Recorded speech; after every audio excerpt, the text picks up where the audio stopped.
Perkenalkan, nama saya Felicia Margareta Purba dengan NIM 2019-31146 dari kelas Teknik Kompilasi E2. Di sini saya akan menjelaskan mengenai materi teknik kompilasi untuk memenuhi ujian akhir semester. Yang pertama itu ada syntax tree. Syntax tree adalah kumpulan node yang saling terhubung satu sama lain dalam suatu kesatuan yang membentuk layaknya struktur sebuah pohon. Struktur pohon itu adalah suatu cara mempresentasikan suatu struktur hierarki atau one-to-many secara grafis yang mirip sebuah pohon, walaupun pohon tersebut hanya tampak sebagai kumpulan node-node dari atas ke bawah. Suatu struktur data yang tidak linear yang menggambarkan hubungan yang hierarkis atau one-to-many dan tidak linear antara elemen-elemennya. Lalu yang kedua ada penurunan ke kiri dan ke kanan. Yang pertama itu adalah leftmost derivation atau penurunan terkiri, yaitu simbol variabel terkiri yang diperluas terlebih dahulu. Jadi misal terdapat tata bahasa bebas konteks, yaitu yang pertama variabel S menurunkan A besar, S, dan A. Yang kedua variabel A menurunkan S, B, A besar, dan BA. Lalu untuk memperoleh untai AA, BB, AA dari tata bahasa bebas konteks di atas, lalu tanda seperti tanda panah ini biasa dibaca menurunkan. Dengan penurunan terkiri yaitu variabel S menurunkan A besar S, menurunkan A S B A besar S, menurunkan A B A besar S, menurunkan AA B B A S, menurunkan AA B B AA. Lalu yang kedua itu ada rightmost derivation atau penurunan tekanan, yaitu simbol variabel tekanan yang diperluas terlebih dahulu. Misal terdapat tata bahasa bebas konteks yang pertama variabel S. Variabel S menurunkan A besar S dan A. Variabel A menurunkan S, B, A besar, dan BA. Sama seperti sebelumnya, untuk memperoleh untai AA, BB, AA dari tata bahasa bebas konteks di atas, seperti tanda panah itu biasa dibaca itu menurunkan.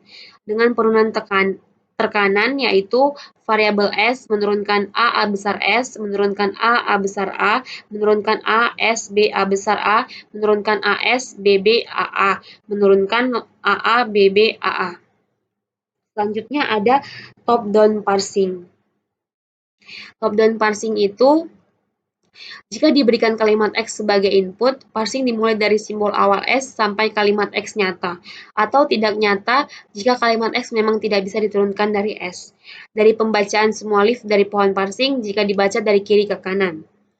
Lalu yang kedua, top-down parsing terdiri atas dua kelas metode. Yang pertama ada metode dengan backup atau brute force parsing, yang kedua ada metode tanpa backup atau recursive descent parsing.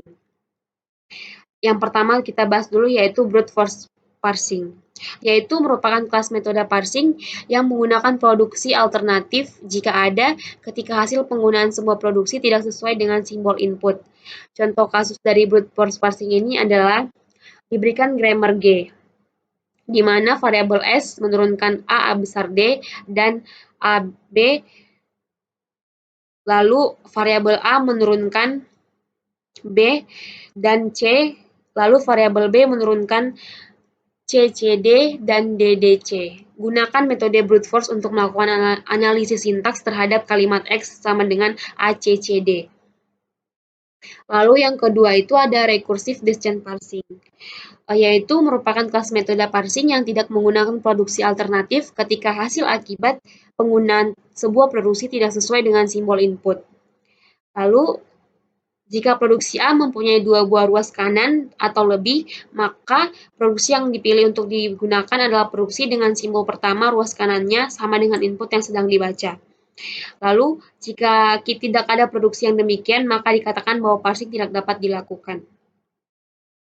Lalu, ketentuan produksi yang digunakan metode recursive descent adalah jika terdapat dua atau lebih produksi dengan ruas kiri yang sama, maka karakter pertama dari semua ruas kanan produksi tersebut tidak boleh sama. Ketentuan ini tidak melarang adanya produksi yang bersifat rekursi kiri. Contoh kasusnya itu, yaitu diketahui grammar G, di mana variabel S menurunkan A, B, dan A besar, lalu variabel A menurunkan A, lalu variabel B menurunkan B, lalu dan D. Gunakan metode recursive descan untuk melakukan analisis sintaks terhadap kalimat X sama dengan AC. Lalu yang keempat ada bottom up parsing. Lalu untuk bottom up parsing ini bentuk umumnya menurunkan dari penguraian shift reduksi atau shift reduce parsing yang mudah diimplementasikan, lalu menurunkan penguraian precedensi operator atau operator precedence parsing. Bentuk yang lebih umumnya itu yaitu penguraian LR-nya. Lalu penguraian shift reduksi bertujuan membentuk suatu pohon urai atau parse tree untuk suatu string input, dimulai dari daun atau bawah, lalu ke akarnya atau atas. Proses ini dapat dianggap sebagai reduksi string W menjadi simbol awal suatu grammar. Contoh, variabel S menurunkan A besar B, C. Variabel A menurunkan A besar B, C, dan B. Variabel B menurunkan D.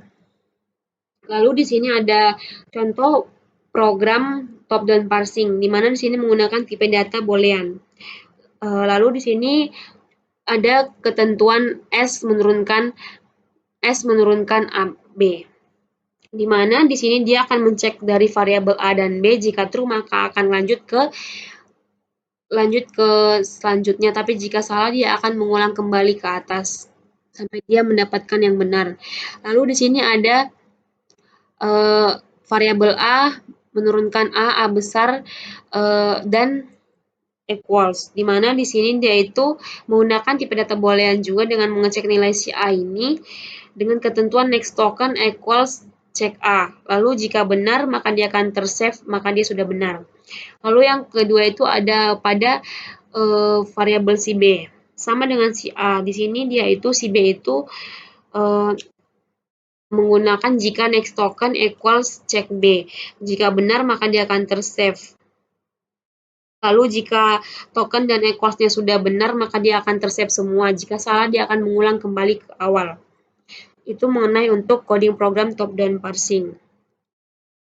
Lalu kita masuk ke contoh coding program untuk bottom up parsing, yaitu di sini saya menggunakan Visual Studio Code. Lalu ini berikut programnya, di mana dia itu menginput nilai dari si variabel dengan menggunakan variabel A dan B.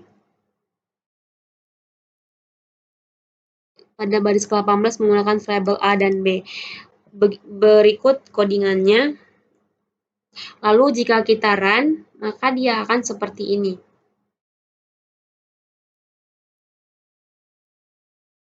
Nah, jika kita run, dia akan meminta enter the input symbol. Jadi, coba kita masukkan A ditambah B.